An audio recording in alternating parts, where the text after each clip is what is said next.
fans, Coach Nick here, and welcome to B-Ball Breakdown. I'm very excited to have the guys from Pro Shot System come in and talk to us about shooting. I know we have a lot of questions about how we want to shoot the ball and the techniques. These guys have it down to a science, and I have no doubt if you start this early enough and work on it well enough, there's no reason why you couldn't be a 50% three-point shooter in games. So let's start over here with Miguel and talk about the foundation. Now, what I always talk about is when the ball's in the air, you're in the air. And that means we do a thing called a hop. So let's quickly break that down and show us, Miguel, what that looks like. As the ball's coming, he's going to get the ball, he's going to do a hop. Good, you see that? Now from this position, he can do anything he wants. Shot fake, and drive. He has either pivot foot he wants to use, which is the beauty of this thing. In the past, you might have been taught to step in. Well, if you step in, you only have one foot as your pivot foot. You're going to have to go this way or across your body to go. And the defense knows this. When you do the hop, you can go either way. You can step with the right or you can step with the left. So it's very, very versatile. His feet are already square to the basket. Most players, if they're not trained right, will face the ball, right? So show them that. Now try and do a hop when you start like that. Right? Either that's a travel or you're turning in the air. It's all a mismatch. There's no reason why you can't play the game of basketball by turning your neck, right? So watch, he just turns his neck and he has to turn an upper body and boom, ready to go. That's the hop, the first part. You do that kind of preparation, you're already way ahead of the game. The second thing we talk about is the turn. So get the ball back on top. Let's watch the hop again. Here's the hop. Now watch how he ends up when he's facing the ball, the basket. His feet are turned toward his weak side hand.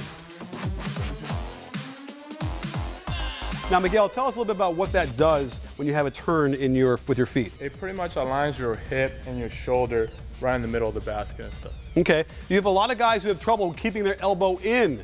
And we talk about stretching and yanking and doing all this stuff. Well, I tell you, the turn solves almost all those problems. I even think that Brewer, which one is it, Ronnie? Right. Ronnie Brewer, if he did this, would probably benefit the most because he thinks he can't do it because he hurt his wrist and his elbow, the whole thing.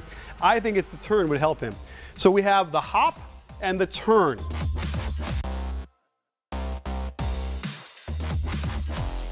From there, you'll see a lot of Division I coaches talk about not dipping the ball. And that means when the ball is caught, a lot of guys will catch it as they are shooting it, bring it down. And they say, no, do not bring it down. They'll stand here with the thing and they'll make sure and they'll hit it every time until you stop doing that.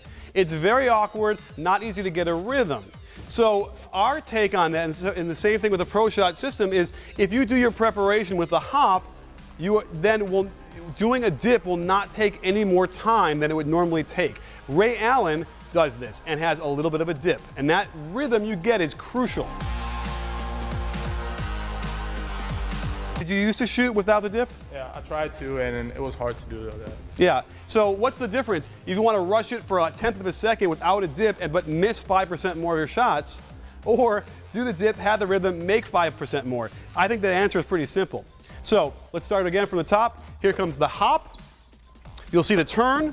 You'll see the dip. The ball goes down a little bit, and then when he shoots the ball, he's going to do what they call the sway.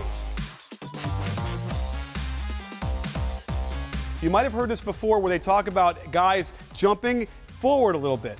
And there is that component of jumping forward because, as Paul, who invented the Pro Shot System, believes, most shots are missed short. And I believe him. I agree with him. So by jumping forward a little bit, you can eliminate a lot of those short shots. So let's see this in real time. There's the hop, turn, dip, and sway. Beautiful.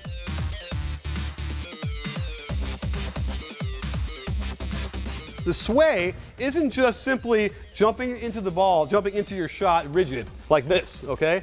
The sway, show us, Miguel, when the sway happens, talk about what's happening with your hips and your body. Well, pretty much what's happening, your feet are going forward, and then your left shoulder is going back, and then you're aligning your right shoulder in front of the basket and stuff. So it makes you relax a little bit. Great. So the whole key here that we've seen is when guys get too tense in their shoulders, they don't shoot very well. Obviously, the shot needs to be as smooth as it can be. And when you see guys coming up there and muscling it and shooting it, you're never going to be consistent with that. So the sway part of this is a bit of a bend in the waist as you sway. So the legs kick out forward. You can kind of pretend like you're Michael Jordan. Now, Michael Jordan could touch the top of the backboard, but it doesn't mean that you can't emulate the basic fundamentals of what he did. And certainly he had pretty much success from that, right? I would say. All the guys do this. And I'm not even sure they know they do this. You could ask Kobe Bryant. If he sways, he might have any clue. But you can watch the tapes and we can show you that they do it. All of them do it. Steph Curry, Kobe Bryant, Ray Allen.